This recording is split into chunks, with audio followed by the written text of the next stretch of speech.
Prenons cette nouvelle avant de mettre fin à cette édition d'information ayant été considéré comme celui qui s'est érigé en blocage dans l'application de l'instruction du chef de l'État, Félix-Antoine Tshisekedi Tshilombo, pour ce qui est du paiement des inspecteurs et contrôleurs du travail nouvellement réécrit. Le ministère du Budget n'a pas tardé d'apporter quelques éléments de réponse relatifs à cette question liée à la non prise en compte des avantages dits aux nouveaux inspecteurs et contrôleurs. C'est là en vue de dissiper tout malentendu dans cette affaire. Suivez.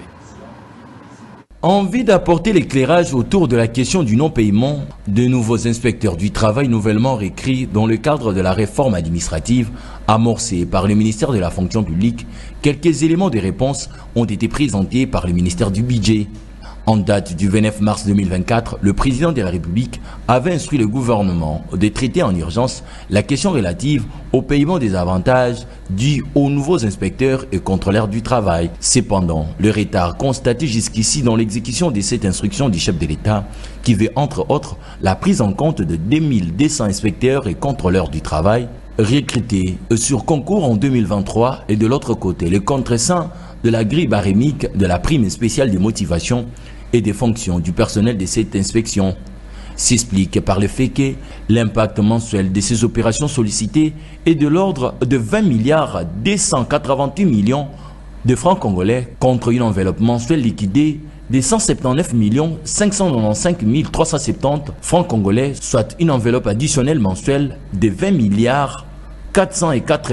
630 francs congolais. La consommation projetée en fin décembre 2024 à politique inchangée est de 2 milliards 47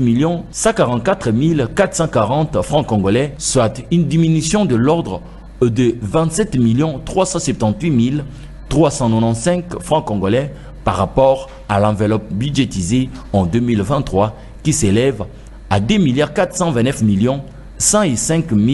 544. Les gap à fin exercice s'élève alors à 241 milliards 408 855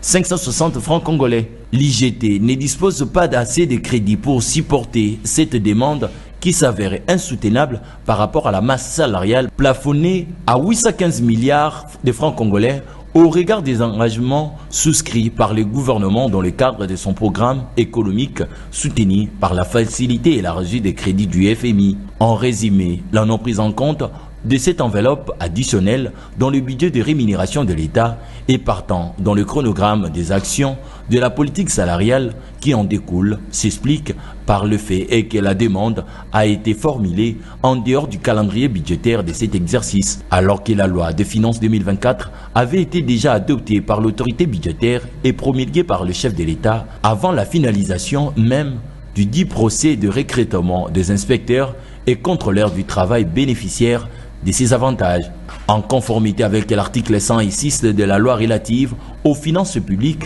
le besoin additionnel de l'IGT devrait être approuvé par le ministère du Budget suivant le même critère, à savoir la régularité de la créance, la disponibilité des crédits, l'existence des décrédits et faire à l'objet d'une budgétisation préalable pour le compte de l'exercice budgétaire 2025 après avis du ministère de la fonction publique et des finances. Eh bien, c'est par ici